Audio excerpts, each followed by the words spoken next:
मेरी स्क्रीन दिख रही है आप लोगों को? Yes ma'am.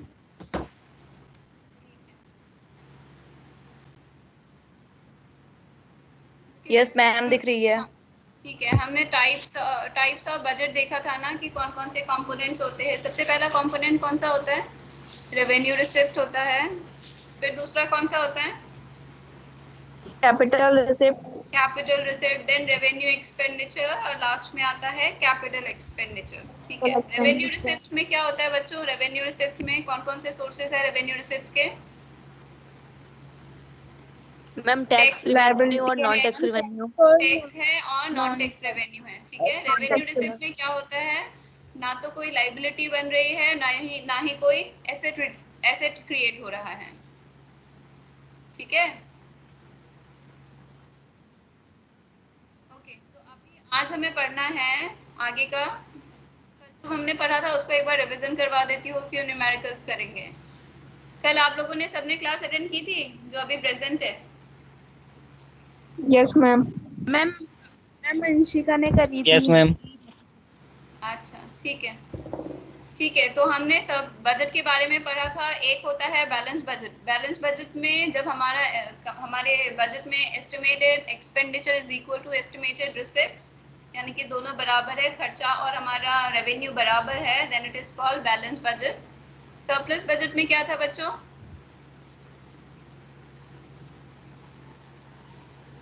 Revenue is more than expenditure. Ma'am estimated revenue more than expenditure. Yes, receipts जो है वो हमारा एक्सपेंडिचर से ज़्यादा है। जब भी इन्फ्लेशनरी सिचुएशन होता है कंट्री में, तब इस टाइप का बजट को फॉलो किया जाता है, सरप्लस बजट। यानी कि जब कंट्री में बहुत ज़्यादा पैसा है, इकोनॉमी में मनी सप्लाई इंक्रीज्ड है, इन्फ्लेशन का प्रॉब्लम है, तो सरकार ज़्यादा टैक्स कलेक्ट करती है ताकि मनी सप्लाई थोड़ा कम हो जाए।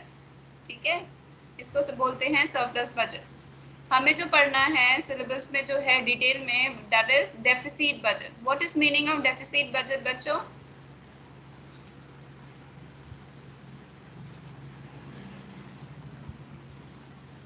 What is meaning? Ma'am excess of expenditure over surplus.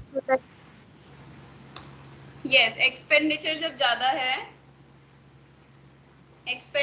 ज़्यादा है और हमारा रेवेन्यू कम है तो शॉर्टेज हो जाता है, फंड का शॉर्टेज हो जाता है, जिसको हम बजट बजट डेफिसिट बोलते हैं। डेफिसिट का मतलब होता है शॉर्टेज। ठीक है, ये एक देखिए गवर्नमेंट बजट इन्होंने एक हाइपोथेटिकल है। हाइपोथेटिकल मीन्स एक इमेजिनरी इकोनॉमी का बजट इन्होंने प्रेजेंट करके दिखाया है। Can you see the screen? Items लिखा हुआ है इसमें, रेवेन्यू रिसिप्ट कौन कौन से हैं? Hello, yes ma'am. ठीक है, तो देखिए रेवेन्यू Yes, रिसिप्ट ma'am. में ये बस एग्जांपल है, आपको इसको पढ़ना नहीं है डिटेल में, समझने के लिए मैं बता रही हूँ। टैक्स रेवेन्यू रिसिप्ट में हमने पढ़ा था टैक्स रेवेन्यू होता है डायरेक्ट एंड इनडायरेक्ट सोर्सेज से जो आता है। नॉन टैक्स रेवेन्यू होता है जैसे कि fees, fines, penalty, escheat, forfeitures, हमने पढ़ा था। एक बात ध्यान रखने वाली बात है, जो टैक्स रेवेन्यू है ना, ऐसे टैक्स रेवेन्यू को ही इंक्लूड किया जाता है जो कि सेंट्रल गवर्नमेंट को पे किया जा रहा है। जो भी स्टेट गवर्नमेंट को रेवेन्यू जाता है in the form of taxes, उसको डिडक्ट कर दिया जाता है। Am I clear? जी मैम। जो स्टेट्स जो अपना जो टैक्स कलेक्ट करती है ना, वो स्टेट्स के पास जा रहा है। हम अभी क्योंकि हम यूनियन बजट पढ़ रहे हैं, ठीक है, यूनियन बजट के हम कंपोनेंट्स पढ़ रहे हैं, उसका स्ट्रक्चर पढ़ रहे हैं, तो we are talking about central government. इसमें से हम स्टेट का जो शेयर है उसको निकाल देते हैं। नेट ऑफ मतलब एक्सक्लूडिंग। स्टेट गवर्नमेंट को मिलने वाला टैक्सेस है, जैसे वैट होता है, वैट स्टेट गवर्नमेंट को जाता है। स्टैम्प ड्यूटी एक होता है, जब हम प्रॉपर्टी को खरीदते हैं तो हमें रजिस्ट्रेशन के टाइम पे करना होता है स्टैम्प ड्यूटी। ठीक है, वो स्टेट गवर्नमेंट का शेयर होता है। ऐसे बहुत सारे टैक्सेस हैं जो कि स्टेट गवर्नमेंट के लिए आते हैं। Next is revenue expenditure. Revenue expenditure में हमने पढ़ा था इंटरेस्ट पेमेंट के लिए जितना भी खर्चा है, जितने भी गवर्नमेंट स्टाफ है उनकी सैलरी अगर दी जा रही है, सरकार अपने स्टेट्स को ग्रांट दे रहा है या सब्सिडी दे रही है, डिफेंस एक्सपेंडिचर, ये सारे किस में आएंगे बच्चों? रेवेन्यू एक्सपेंडिचर में। ये एग्जांपल्स है। अब रेवेन्यू डेफिसिट कैसे निकाला जाएगा? 2 - 1, यानी कि रेवेन्यू एक्सपेंडिचर्स में से हम रेवेन्यू रिसिप्ट को निकाल देंगे, so we get revenue deficit. ठीक है, जब रेवेन्यू एक्सपेंडिचर हमारा ज्यादा हो जाता है रेवेन्यू रिसिप्ट से, तो रेवेन्यू डेफिसिट का प्रॉब्लम होता है। Next is capital receipt. Capital receipt के हमने सोर्सेज देखे। कैपिटल रिसिप्ट ये इन तीनों फैक्टर से मिलकर बनता है। सबसे पहला है बोरोइंग। बोरोइंग कैपिटल रिसिप्ट क्यों है? अगर क्वेश्चन में आएगा why it is capital receipt, what will you right?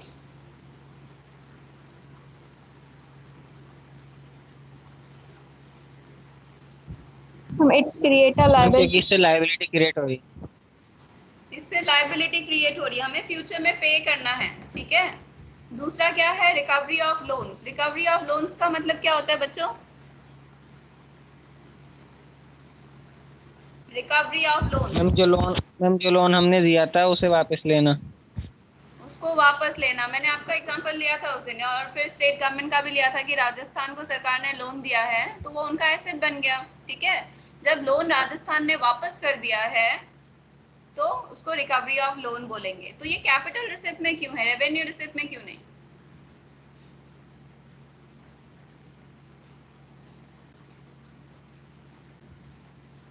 Ma'am इससे Why does it- एसिड्स में रिडक्शन हो रहा है। गुड, क्योंकि हमने पढ़ा था इसके बारे में, एसेट में रिडक्शन हुआ है। जब हमने लोन दिया था, यानी कि जब सेंट्रल गवर्नमेंट ने लोन दिया था राजस्थान को फॉर एग्जांपल, तो राजस्थान उनके लिए एक एसेट था, वहां से पैसा आना था ना, वहां से इंटरेस्ट आ रहा था, फ्यूचर में पैसा आ रहा था, पैसा आना था।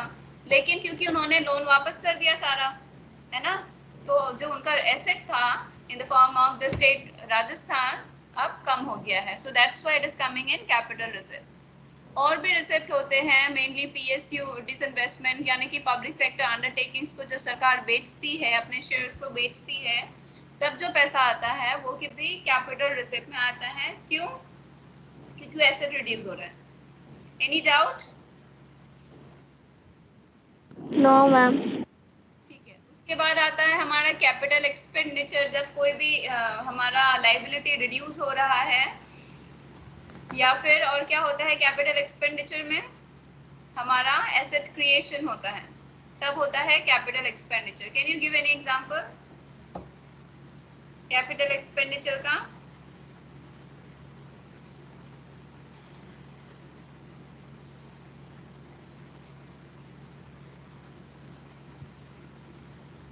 कैपिटल एक्सपेंडिचर का एग्जांपल दीजिए, क्या आएगा कैपिटल एक्सपेंडिचर में?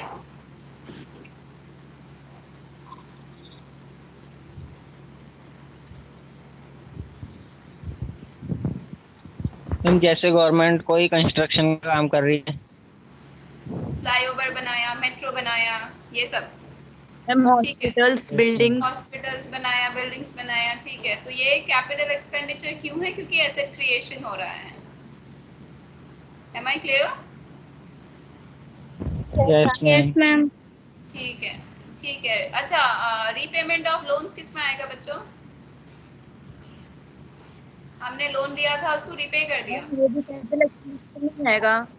ये भी कैपिटल एक्सपेंडिचर में आएगा। गुड, क्यों आएगा? क्यों आएगा? मैम क्योंकि क्रिएट हो रही है। क्या क्रिएट हो रही है? Sorry sorry ma'am, sorry ma'am, इसमें लायबिलिटी। लायबिलिटी रिड्यूस हो रही है। कोई डाउट है क्या किसी को? No ma'am. ठीक है, तो टोटल एक्सपेंडिचर जब हम लिखेंगे तो उसका मतलब है कि उसमें कैपिटल एक्सपेंडिचर और रेवेन्यू एक्सपेंडिचर का प्लस होता है वो। ठीक है, टोटल एक्सपेंडिचर में दोनों एक्सपेंडिचर को हम प्लस कर देते हैं। अब चलिए देखते हैं कौन कौन से टाइप्स के हमने बात की अभी की। बजट डेफिसिट होता है और उसी को हमें डिटेल में पढ़ना है। डेफिसिट बजट 3 टाइप के होते हैं इंडिया के, अगर हम बजट की बात करें तो। Number 1 is revenue deficit, second one is fiscal deficit, and the third one is, what was the name we studied yesterday? Last वाले का नाम क्या था बच्चों? Balanced budget. बजट का नाम नहीं पूछ रही हूँ मैं, डेफिसिट का नाम पूछ रही हूँ। 3 टाइप के थे, एक रेवेन्यू डेफिसिट, दूसरा फिस्कल डेफिसिट, और लास्ट में था प्राइमरी डेफिसिट। याद आया? Yes ma'am. ठीक है, अब देखिए रेवेन्यू डेफिसिट को दोबारा, पहले इंपॉर्टेंट टॉपिक है इसलिए दोबारा करा रही हूँ। रेवेन्यू डेफिसिट का मतलब क्या है? डेफिसिट मतलब शॉर्टेज, जब हमारे रेवेन्यू में शॉर्टेज हो, यानी कि रेवेन्यू एक्सपेंडिचर रेवेन्यू रिसिप्ट से रिलेटेड है। जब भी गवर्नमेंट का रेवेन्यू एक्सपेंडिचर बढ़ जाता है over revenue receipt, then the situation is called as revenue deficit. Revenue expenditure ज्यादा हो गया, रेवेन्यू रिसिप्ट कम हो गया। इसका फॉर्मूला ये है, रेवेन्यू एक्सपेंडिचर में से हम डिडक्ट करते हैं रेवेन्यू रिसिप्ट को, then we get revenue deficit. Is it clear? Formula clear है? ठीक है। Yes ma'am. ठीक है, अब रेवेन्यू डेफिसिट का इम्प्लीकेशन आता है कि रेवेन्यू डेफिसिट की वजह से प्रॉब्लम कहाँ आती है। ठीक है, कल हमने बात किया था कि क्योंकि हमें पता है revenue expenditure day to day expenditure के लिए होता है और रेवेन्यू रिसिप्ट भी हमारे रिकरिंग होते हैं नेचर में, यानी कि tax and non tax revenue है, ये रेगुलर ही तो आते हैं ना, हमें कभी कभार तो नहीं आता, ये रेगुलर फेनोमेनन है। दैट मीन्स जब भी रेवेन्यू डेफिसिट हो, यानी कि रेवेन्यू एक्सपेंडिचर ज़्यादा हो, हमारा खर्चा ज़्यादा हो रहा है और हमारा इनकम कम हो रहा है सरकार का, तो क्या होगा? इट इम्प्लाइज कि गवर्नमेंट को डिस सेविंग करना पड़ रहा है। डिस सेविंग मतलब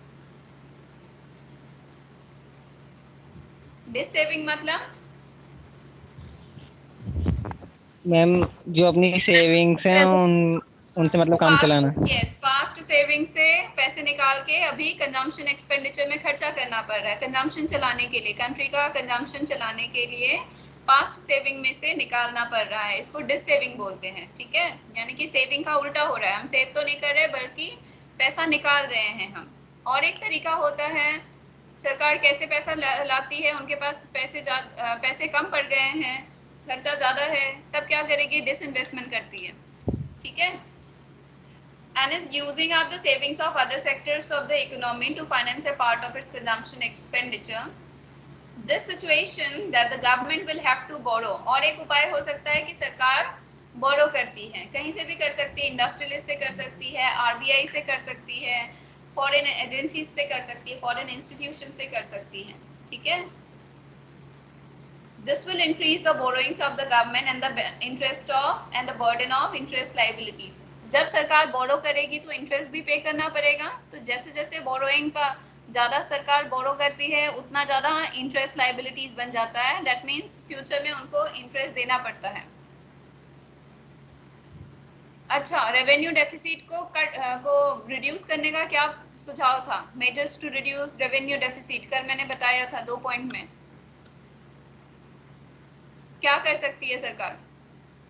कैसे कम होगा रेवेन्यू डेफिसिट?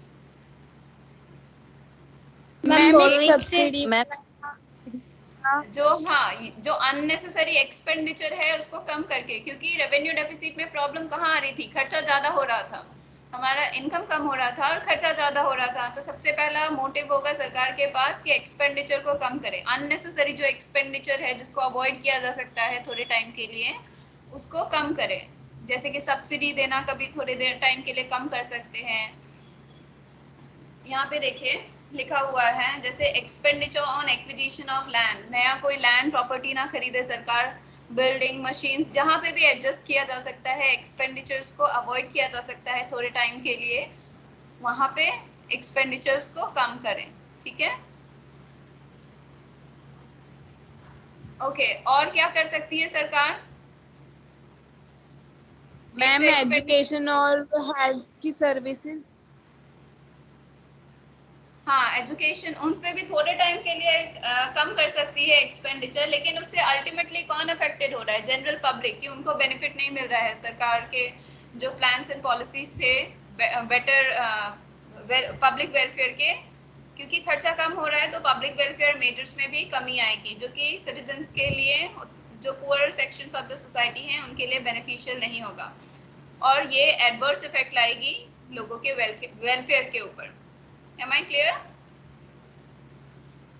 Yes ma'am. ठीक है, अब दूसरा है हमारा फिस्कल डेफिसिट। फिस्कल डेफिसिट हमने पढ़ा था, फिस्कल डेफिसिट यानी कि गवर्नमेंट का जो टोटल एक्सपेंडिचर जब ज्यादा हो जाए आपके टोटल रिसिप्ट से। ठीक है, लेकिन इसमें एक ध्यान देने वाली बात थी कि जब भी हम फिस्कल डेफिसिट निकालते हैं हम बोरोइंग्स को एक्सक्लूड करते हैं। नेट ऑफ बोरोइंग्स मतलब एक्सक्लूडिंग बोरोइंग, ठीक है। तो फिस्कल डेफिसिट का फॉर्मूला है टोटल एक्सपेंडिचर। टोटल एक्सपेंडिचर में क्या क्या आएगा बच्चों? कौन कौन सा expenditure? Revenue expenditure and capital. Yes good. यहाँ पे देखिए टोटल एक्सपेंडिचर को हम ऐसे भी लिख सकते हैं इस फॉर्मूला को, revenue expenditure plus capital expenditure. हमारा टोटल एक्सपेंडिचर बन गया माइनस टोटल रिसिप्ट में क्या क्या आएगा, revenue receipt plus capital receipt. आप लिख सकते हो कैपिटल रिसिप्ट एक्सक्लूडिंग बोरोइंग लिखना पड़ेगा, ठीक है, क्योंकि हम बोरोइंग्स को इंक्लूड नहीं करते और कैपिटल रिसिप्ट में इंक्लूडेड होता है, तो हम लिखेंगे कैपिटल रिसिप्ट एक्सक्लूडिंग बोरोइंग। या तो आप लिख सकते हो नॉन डेप्ट क्रिएटिंग कैपिटल रिसिप्ट्स, यानी कि ऐसे कैपिटल रिसिप्ट्स जिसमें बोरोइंग ना हो, जिसमें डेप्ट क्रिएट नहीं हो रहा है। डेप्ट मतलब बोरोइंग होता है। क्लियर है?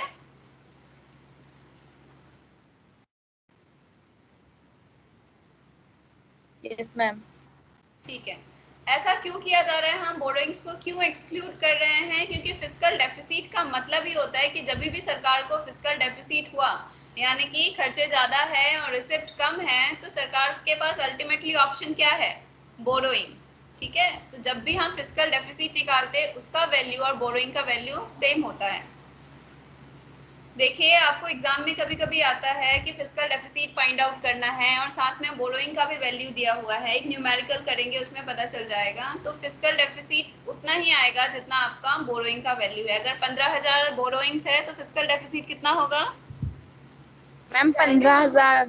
सेम होगा, ठीक है, क्योंकि फिस्कल डेफिसिट का ही मतलब होता है बोरोइंग्स।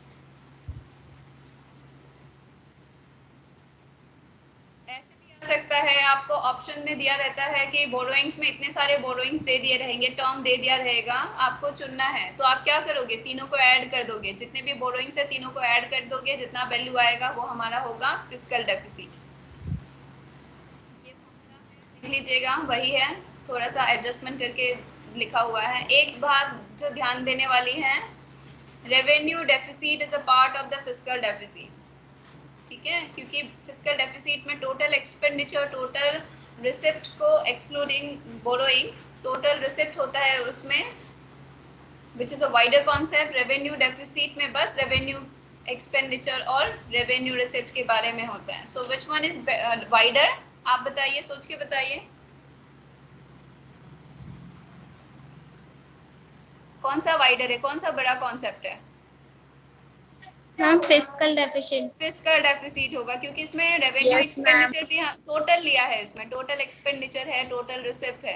रेवेन्यू डेफिसिट में क्या है, ओनली रेवेन्यू एक्सपेंडिचर और रेवेन्यू रिसिप्ट है, ठीक है। इम्प्लीकेशंस ऑफ फिस्कल डेफिसिट, इन सब कॉन्सेप्ट्स में ना इम्प्लीकेशन ही बहुत सबसे ज़्यादा इंपॉर्टेंट है, और फॉर्मूला इंपॉर्टेंट है क्योंकि न्यूमेरिकल आता है उसके based. Implication is very important, so prepare it nicely. पहला नंबर इम्प्लीकेशन क्या है फिस्कल डेफिसिट का? अभी मैंने बताया था फिस्कल डेफिसिट का मतलब ही होता है कि हमें बोरो करना है। तो जितना ज़्यादा हमारा फिस्कल डेफिसिट होगा दैट मीन्स उतना ज़्यादा बोरोइंग होगा। क्लियर है क्या? कोई डाउट है तो पूछ लीजिए।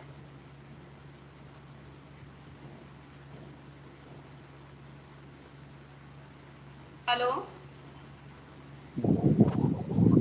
Yes, ma'am. Yes. ठीक है। This creates large burden of interest, और जितना ज़्यादा हम बोरो करेंगे, जितना हमारे ऊपर उधारी कर्जा होगा, उतना ज़्यादा हमें इंटरेस्ट भी पे करना है। सो उसकी वजह से भी प्रॉब्लम होता है कि हम इंटरेस्ट ही पे करते रह जाते हैं, और रीपेमेंट ऑफ लोन्स में प्रॉब्लम होती है क्योंकि हमारा खर्चा बढ़ जाता है इंटरेस्ट पेमेंट की वजह से, इतना ज़्यादा इंटरेस्ट हो गया है। Second, fiscal deficit equals borrowing of the government, ये स्टेटमेंट याद रखिएगा हमेशा। Such borrowings are generally financed by issuing new currency. अब सरकार बोरो करती है या तो आरबीआई से नई करेंसी इशू करवाती है। क्यों इशू करवा रही है? क्योंकि सरकार के पास अभी पैसा कम है, ठीक है। तो जब न्यू करेंसी मार्केट में आएगी, तो मैंने कल बताया था न्यू करेंसी आरबीआई ने प्रिंट कर दिया, अब इकोनॉमी में मनी सप्लाई ज़्यादा हो गया है, ठीक है। मनी सप्लाई ज्यादा हो गया यानी कि लोगों के पास ज्यादा अभी करेंसी है, डिमांड बढ़ेगा, प्राइस बढ़ेगा, डिमांड की वजह से ज्यादा डिमांड है तो प्राइस बढ़ेगा और उसकी वजह से इन्फ्लेशनरी सिचुएशन आएगा। होता है ऐसा? Yes, ma'am. ठीक है। Yes, ma'am. लेकिन however if the borrowings are, अगर जो भी सरकार ने पैसा लिया है उसको मनी सप्लाई को इकोनॉमी में लाने की बजाय, जितना भी पैसा आ रहा है उसको लोगों के पास जाने के बजाय वो इंफ्रास्ट्रक्चर अगर अपना डेवलप करने लगे, यानी कि अपने इंफ्रास्ट्रक्चर डेवलपमेंट में, अपनी कैपेसिटी बिल्डिंग में, बिल्डिंग्स बनाने में, मशीन्स बनाने में, इन सब चीज़ों में अगर सरकार खर्च करे तो इतना ज़्यादा इन्फ्लेशन नहीं बढ़ता है। ठीक है, क्योंकि सरकार ने उससे प्रॉपर्टी बना लिया, मनी सप्लाई कम आया है, मनी कम आया है इकोनॉमी में। लास्ट है primary deficit. Primary deficit is nothing but the difference between fiscal deficit and interest payment. यानी कि जितना भी फिस्कल डेफिसिट है उसमें से हम इंटरेस्ट पेमेंट को निकाल दें। इंटरेस्ट पेमेंट मतलब पिछले जितने भी सालों में हमने जितना भी बोरो किया है सब पे हमें इंटरेस्ट पे करना पड़ता है ना। हम बोरो करते हैं तो इंटरेस्ट पे करना होता है, तो सारे इंटरेस्ट पेमेंट को, जितना भी अमाउंट हम इंटरेस्ट पे करते हैं उसको निकाल दे फिस्कल डेफिसिट से, then we get primary deficit.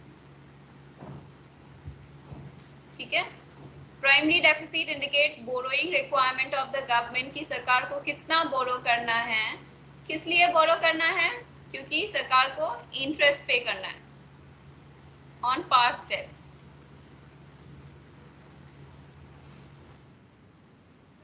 इस डेफिनेशन से क्या हम फिस्कल डेफिसिट निकाल सकते हैं अगर प्राइमरी डेफिसिट और इंटरेस्ट पेमेंट दिया हुआ है? Yes, ma'am.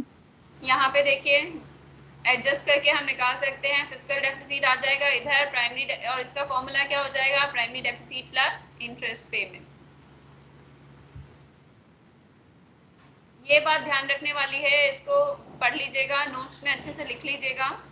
If primary deficit in a government budget is zero, जब प्राइमरी डेफिसिट का वैल्यू पूरा जीरो आए, यानी कि fiscal deficit is equal to interest payment, यानी कि जितना भी बोरो किया गया है सरकार के साइड से, फिस्कल डेफिसिट का मतलब बोरोइंग होता है ना, जितना भी सरकार ने बोरो किया है वो क्यों किया है, पिछले जितने भी लोन्स थे उनके इंटरेस्ट चुकाने के लिए। हमारा इंटरेस्ट ही इतना ज़्यादा हो गया है पिछले लोन्स का, उसको चुकाने के लिए हमें नया लोन बोरो करना पड़ा। See this explanation, if primary deficit is zero, यहाँ पे वैल्यू पुट करके we get fiscal deficit is equal to interest payment. इसका इंटरप्रिटेशन बहुत इंपॉर्टेंट है ये वाला। It implies that the government has to borrow only on account of interest payment. Only on account of interest payment मतलब only interest payment को चुकाने के लिए, जितना भी इंटरेस्ट था उसी को चुकाने के लिए सरकार को बोरो करना पड़ता है। So this is it. Doubt अपना पूछिए बच्चों।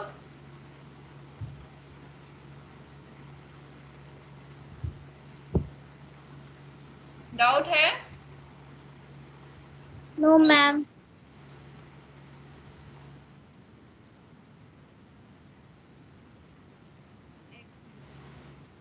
कॉपी पेन निकालिए, न्यूमेरिकल करना है। मैम लेकर रखा है। अच्छा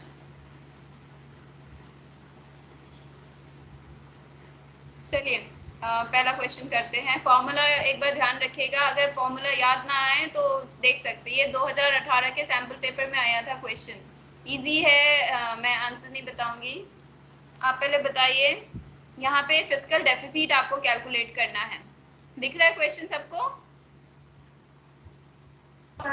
Yes, एक मार्क का क्वेश्चन आता है, ये Yes, ma'am. ज्यादा लेंदी होता नहीं है, इसलिए एक मार्क का मैक्सिमम 2 मार्क का क्वेश्चन आएंगे इसके, या 3 मार्क के। आपको दिया हुआ है capital receipt net of borrowings, capital receipt दिया हुआ है, रेवेन्यू एक्सपेंडिचर दिया हुआ है, इंटरेस्ट पेमेंट दिया हुआ है, बोरोइंग्स दिया हुआ है, non tax revenue, sorry tax revenue and non tax revenue दिया हुआ है। क्या होगा फिस्कल डेफिसिट का फॉर्मूला यहाँ पे?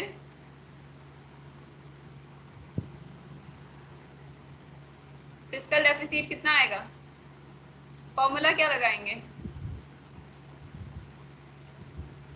सोचिए।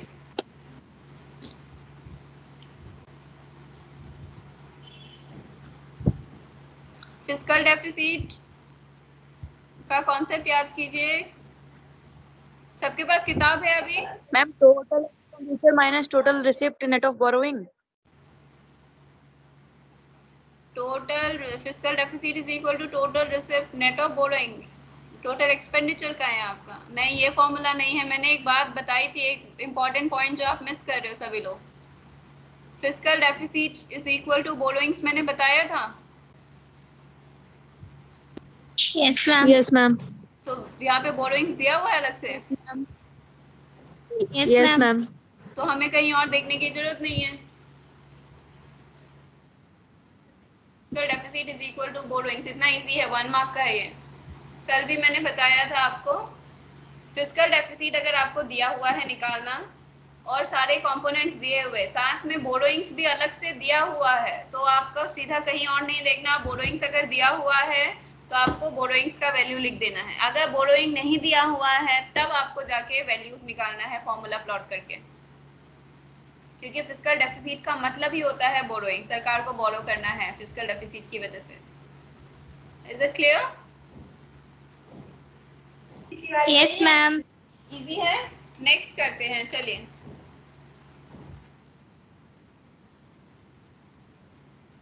इसको निकालिए, do it yourself.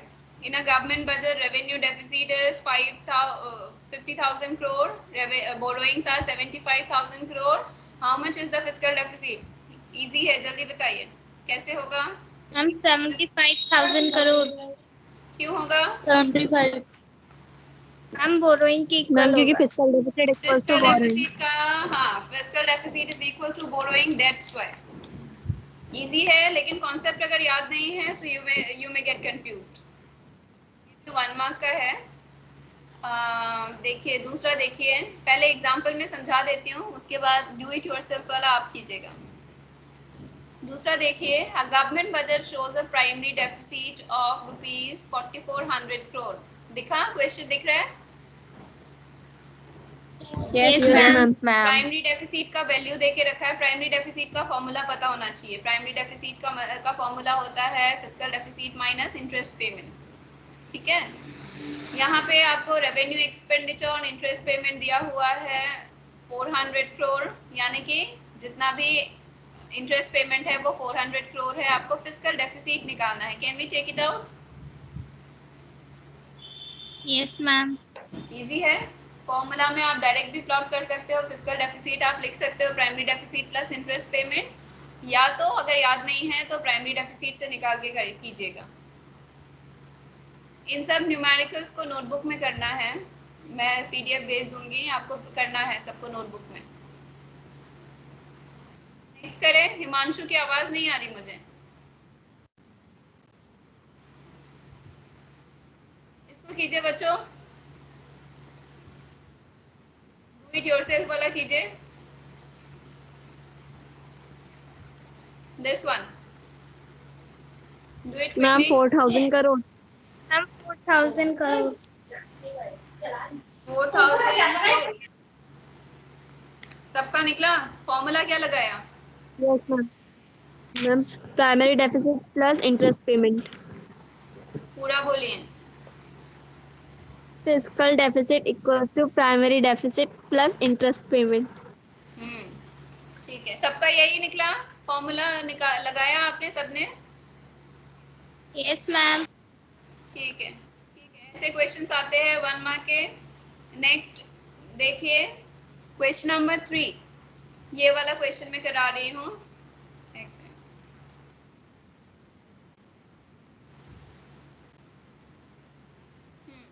In government budget आपको रेवेन्यू रिसिप्ट दे रखा है ₹100 crore, कैपिटल रिसिप्ट दिया हुआ है ₹50 crore, रेवेन्यू डेफिसिट दिया हुआ है 25 crore। How much is the revenue expenditure? निकालिए।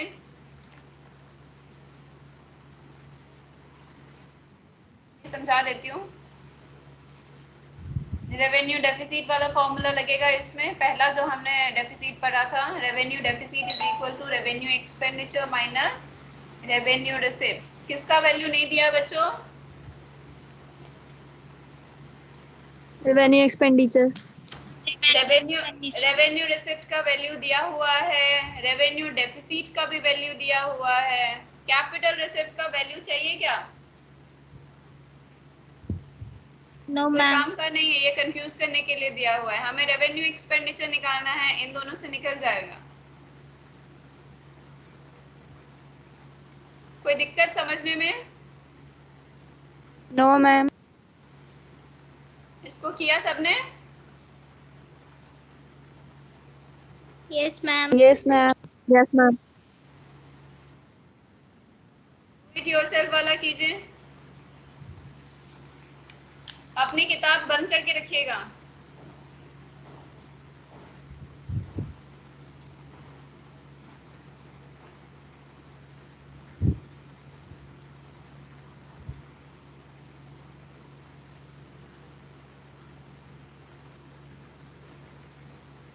Revenue receipt ma'am directly 150 crore.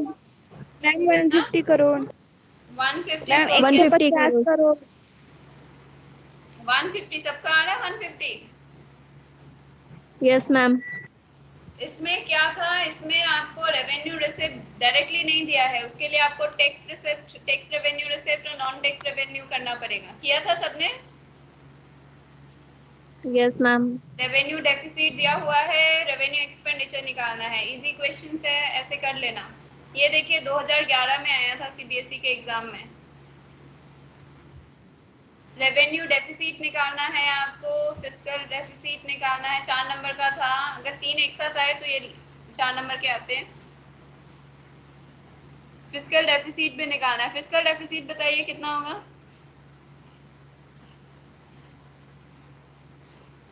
Ma'am 32। 32 होगा, ठीक है। रेवेन्यू डेफिसिट, रेवेन्यू डेफिसिट का फॉर्मूला क्या लगाएंगे? Ma'am revenue expenditure minus revenue receipts. Revenue receipt दिया नहीं है तो ब्रैकेट में आप लिखेंगे non tax revenue plus tax revenue. कीजिए।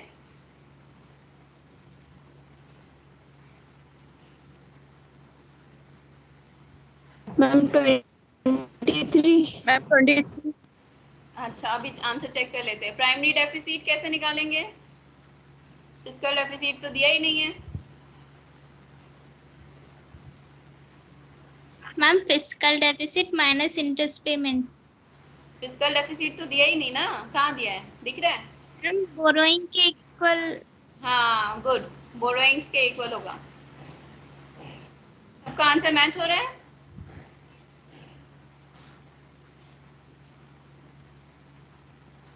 Yes ma'am. बाकी बच्चे? Yes ma'am. अच्छा, ठीक है। चलिए नेक्स्ट कीजिए। इसमें ध्यान दीजिएगा 25% ऑफ रेवेन्यू डेफिसिट है, तो आपके पास पहले रेवेन्यू डेफिसिट होना चाहिए। कीजिए इसको। Fiscal deficit and primary deficit निकालना है। फिस्कल डेफिसिट तो इजी है, हो जाएगा। फिस्कल डेफिसिट कितना होगा? मैम 15,000 हाँ करोड़। 15,000 होगा, करोड़ नहीं है, अरब है। Okay ma'am. बोरोविंग्स होगा ना। प्राइमरी डेफिसिट निकालिए।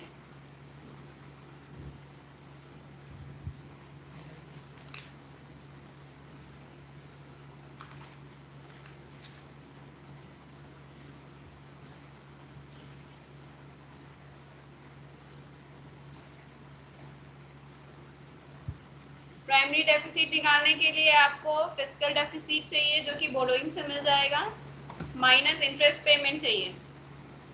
मैम 10,000 अरब।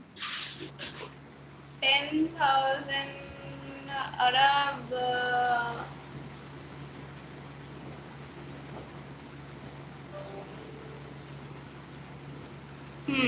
बाकी बच्चों का आया क्या?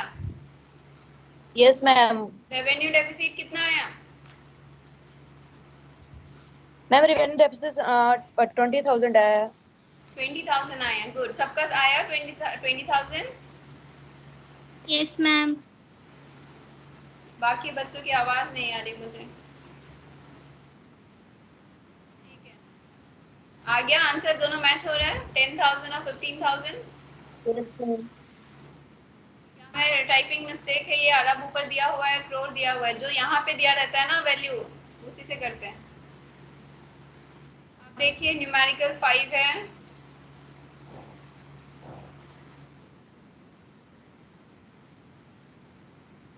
ये 6 मार्क का क्वेश्चन है, इस टाइप के भी क्वेश्चन आ सकते हैं।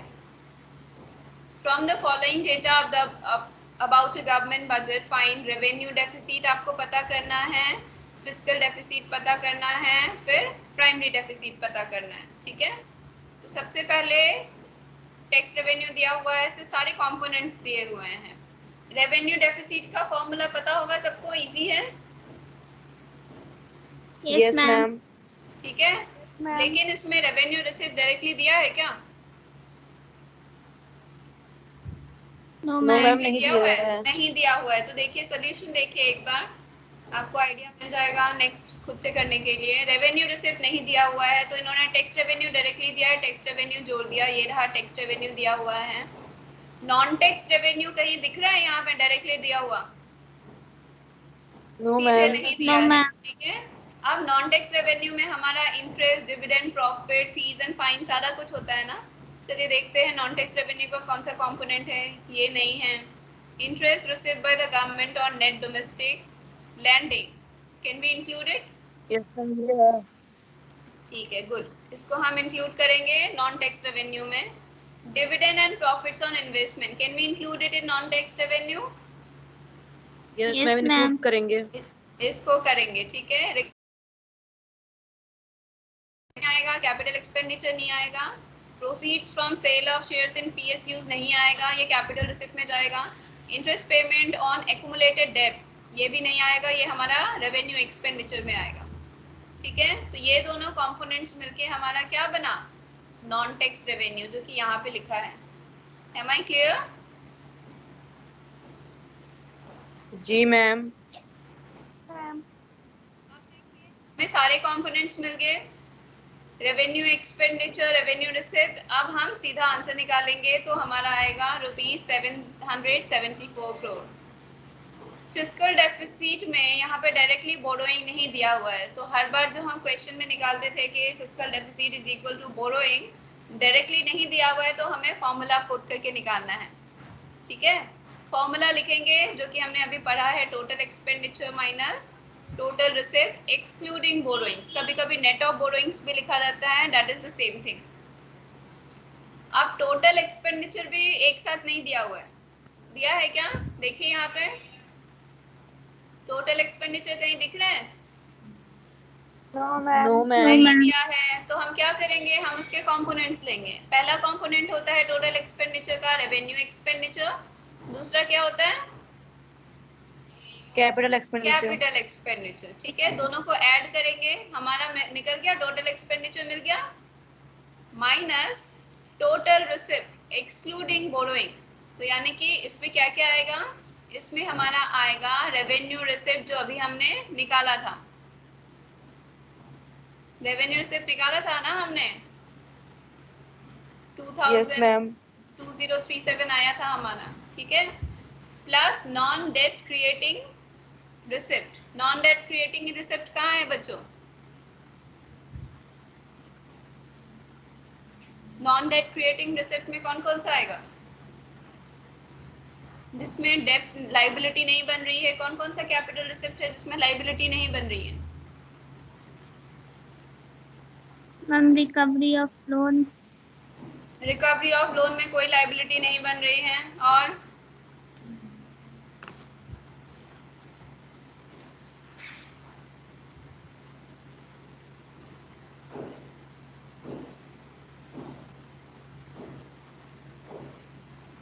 डिसइन्वेस्टमेंट में कोई लाइबिलिटी बन रही है क्या?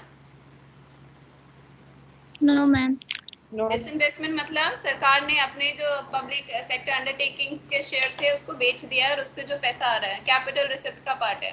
रिकवरी ऑफ लोन में हमारा एसेट रिड्यूस हुआ है। ठीक है, लाइबिलिटी से तो रिलेटेड नहीं है recovery of loans, asset reduce हुआ है हमारा। जो 7 नंबर पॉइंट है इसमें भी एसेट रिड्यूस हुआ है, डिसइन्वेस्टमेंट की बात हो रही है। ठीक है, तो ऐसे जितने भी रिसिप्ट्स होते हैं जिसमें एसेट रिड्यूस होता है उसको बोलते हैं नॉन डेट क्रिएटिंग रिसिप्ट। यहाँ पे देखिए लिखा हुआ है, क्या आप देख सक रहे हैं? जी मैम। ठीक है, तो इन दोनों को हम जोड़ देंगे 7 नंबर पॉइंट और 5 नंबर पॉइंट को, तो हमें कितना मिलेगा? 100 plus 135 rupees 235 crore. So now we have got non debt capital receipt. इसको हम सबको फॉर्मूला में प्लॉट कर देंगे, then we will get our fiscal deficit. Any doubt बच्चों?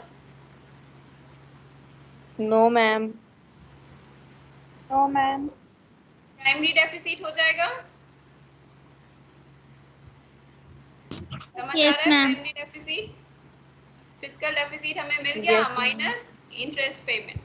इंटरेस्ट पेमेंट कितना है हमारा? मैम 1013।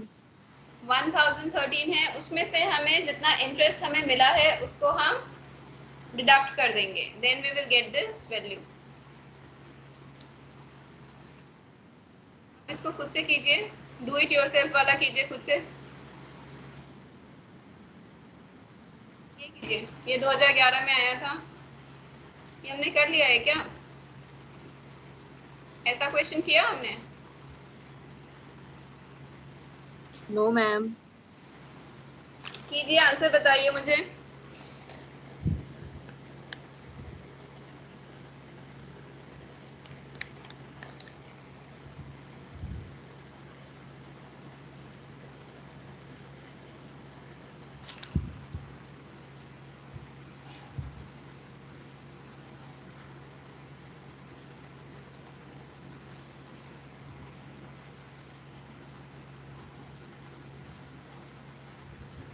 मैम रेवेन्यू रेवेन्यू 20 आ गया। रेवेन्यू डेफिसिट 20 आ रहा है। कैसे आ रहा है? रेवेन्यू जी ma'am. Expenditure minus revenue receipt करेंगे तो 20 आएगा। 100 माइनस 80 20। ठीक है, उसके बाद फिस्कल जी मैम। डेफिसिट निकालिए।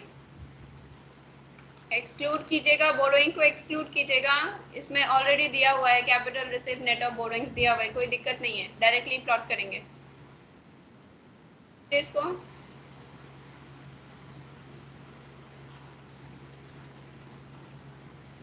टोटल एक्सपेंडिचर डायरेक्टली नहीं दिया हुआ है तो रेवेन्यू एक्सपेंडिचर को ऐड करना होगा कैपिटल एक्सपेंडिचर के साथ, ध्यान रखिएगा इसको। रेवेन्यू एक्सपेंडिचर और कैपिटल एक्सपेंडिचर को हम टोटल करेंगे तो हमें मिलेगा, क्या मिलेगा? टोटल एक्सपेंडिचर मिलेगा minus total receipts excluding minus borrowing. Total total receipt में क्या आएगा? रेवेन्यू रिसिप्ट आएगा प्लस रेवेन्यू रिसिप्ट जो हमने capital capital receipt net of borrowings. Borrowings को अलग से डिडक्ट करने की जरूरत नहीं है, डायरेक्टली दिया हुआ है। ठीक है, क्या आ गया वैल्यू बच्चों? मैम 35 अरब। 35 आएगा। और लास्ट में प्राइमरी डेफिसिट निकालना है। प्राइमरी डेफिसिट इजी है, जो हमारा फिस्कल डेफिसिट निकला है उसमें से हम इंटरेस्ट पेमेंट को माइनस कर देंगे। यानी कि 35 में से हमने 10 को माइनस किया। 10 क्यों माइनस किया? क्योंकि ये हमारा इंटरेस्ट पेमेंट है 10। अब आ जाएगा 25। 25 आएगा।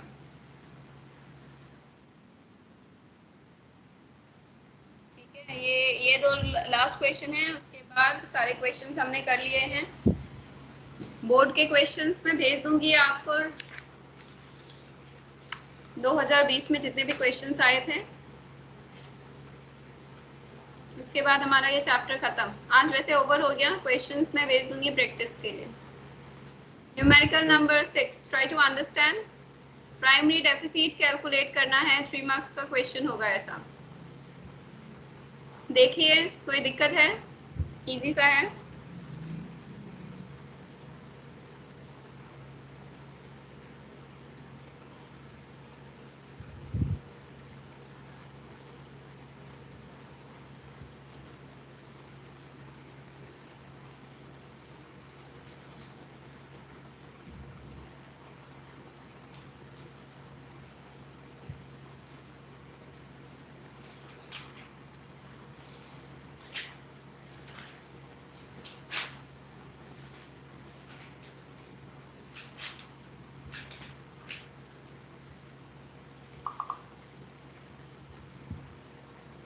कोई दिक्कत? No ma'am. No, ma'am. ठीक है। अच्छा, इन्होंने रेवेन्यू डेफिसिट लिखा है, कैपिटल एक्सपेंडिचर लिखा है, थोड़ा अलग लग रहा होगा ये फॉर्मूला। हमने जब पढ़ा था उसमें बहुत सारे फॉर्मूला थे, एक दूसरे से डिराइव किया हुआ है, वैसे ही फॉर्मूला है, आप लोग देखिएगा कंटेंट में मिल जाएगा ऊपर। ठीक है, प्राइमरी डेफिसिट इस टाइप का है, इजी है। फिस्कल डेफिसिट जब हमें मिल गया तो कोई दिक्कत नहीं है, इंटरेस्ट पेमेंट को माइनस कर देंगे। लास्ट हमें निकालना है, इसको निकालिए, then the class will be over। Fiscal deficit निकालिए बच्चों।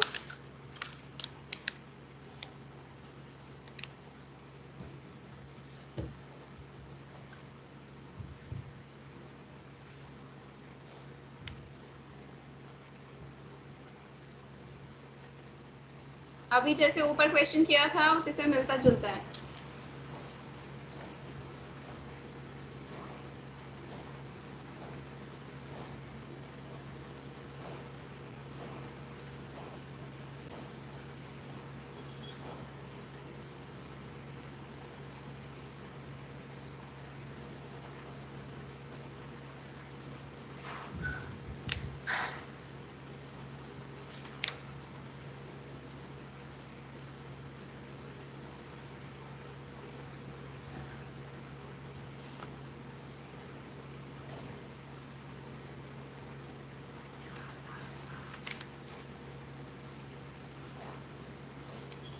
Are you able to do? Yes ma'am. Yes, ma'am. ठीक है, आंसर आ जाए, इसको करके स्क्रीनशॉट भेज दीजिए क्लास ग्रुप पे।